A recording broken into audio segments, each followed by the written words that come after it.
11 марта Всемирная организация здравоохранения объявила, что вспышка коронавируса приобрела характер пандемии.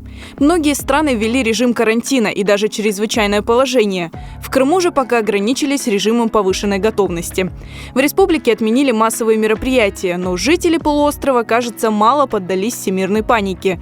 На улицах Акмеджита даже в выходной день много людей, и большинство не боится опасной инфекции. Нет, совсем не боимся. Что нам бояться? А как-то, может, защищаетесь, какие-то меры? Конечно. Руки моем. Руки моем часто. Есть очень хорошее средство. Когда приходишь домой, намыливаешь мылом руки и пальцем прочищаешь ноздри и вымываешь мыльной водой. Это я вычитал в интернете, один профессор рекомендовал. Нет. А как-то защищаетесь? Нет. А что защищаться? Нет, Говорят, спасибо. шибко не защитишься от него. Мне кажется, это все выдумано. Зачем? Ну, для того, чтобы на маске деньги заработать, на маску. Ну, сидеть дома просто. Да и вдобавок. Так, ну что там еще? Ну, не ездить за границу, по крайней мере, я думаю. И... Да что еще? Соблюдать просто гигиену, если какие-то симптомы будут обнаружиться, пытаться это лечить. Ну и пойти проконсультироваться с врачом. 3% смертности. Так что бояться? К тому же в Крыму, ну сколько? 2-3 человека, по-моему, известно. Спокойно, без паники. Вообще стараюсь, поскольку я работаю удаленно, поэтому я стараюсь больше находиться дома. Но сейчас просто вынуждена была выйти.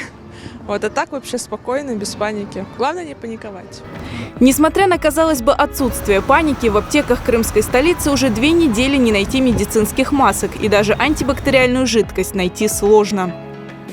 А есть маски? Нет, масок нет.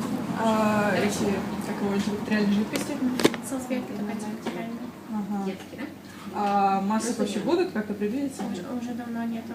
Серьезно? Люди скупают? Да? Уже очень давно скупили, наверное, неделю-две уже. Ну, если на троих, маски вообще не приходит. А масок нет медицинских? Нет.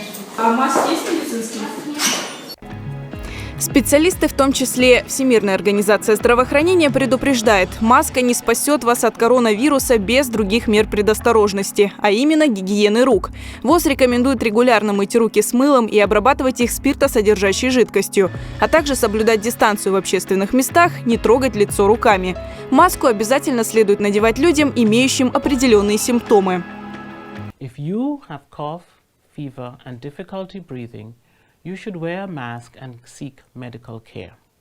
If you do not have these symptoms, you do not have to wear masks because there is no evidence that they protect people who are not sick.